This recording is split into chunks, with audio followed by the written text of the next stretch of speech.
តើអ្នកធ្លាប់សួរខ្លួនឯងទេថាតើហេតុអ្វីបានជាមនុស្សជោគជ័យភាគច្រើនគេមិនឈប់រៀនជីវិតគឺជាដំណើរមួយដ៏វែងឆ្ងាយយើងមិនអាចចេះតែឈប់សម្រាកបាននោះទេហើយការរៀនសូត្រមិនមែនត្រឹមតែអង្គុយក្នុងថ្នាក់រៀនឬត្រឹមតែមើលសៀវភៅប៉ុណ្ណោះទេ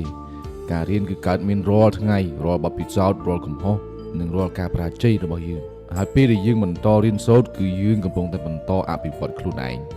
ចំណេះដឹងគឺជាធម៌ពលវាជួយឲ្យយើងមានជំនាញថ្មីកំណត់ច្នៃប្រឌិតនិងមានទំនុកចិត្តលើខ្លួនឯងកាន់តែច្រើនពិភពលោកកំពុងតែផ្លាស់ប្ដូរយ៉ាងលឿនបច្ចេកវិទ្យាថ្មីការងារថ្មីនិងឱកាសថ្មីកំពុងតែកើតមានជារៀងរាល់ថ្ងៃបើមិនបើយើងឈប់រៀនយើងនឹងនៅក្រោយគេយើងនឹងដើរមិនទាន់គេទេតែបើយើងបន្តរៀនយើងនឹងមានសមត្ថភាពឆ្លើយតបទៅនឹងការផ្លាស់ប្ដូរទាំងនោះបានយ៉ាងងាយស្រួលយ៉ាងរឹងមាំកុំខ្លាចធ្វើឲ្យមានកំហុសគឺជាគ្រូបង្រៀនដ៏ល្អបំផុតមនុស្សដែលទទួលបានលទ្ធផលល្អមិនមែនជាមនុស្សដែលមិនធ្លាប់បរាជ័យទេប៉ុន្តែជាមនុស្សដែលមិនឈប់រៀនពីការបរាជ័យរបស់ពួកគេចាប់ផ្ដើមពីរឿងតូចអានសៀវភៅមួយទំព័រនៅពេលព្រឹកស្ដាប់វីដេអូអប់រំមួយនៅក្នុងមួយថ្ងៃ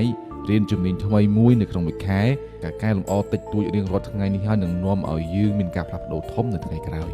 សូមចងចាំថាអនាគតរបស់យើងស្ថិតនៅលើការសម្រេចចិត្តរបស់យើងនៅថ្ងៃនេះបន្តរៀនសូត្របន្តអភិវឌ្ឍខ្លួនឯងហើយកុំឈប់នៅក្នុងការស្វែងរកចំណេះដឹងព្រោះមនុស្សដែលមិនឈប់រៀនគឺជាមនុស្សដែលមិនឈប់រីកចម្រើន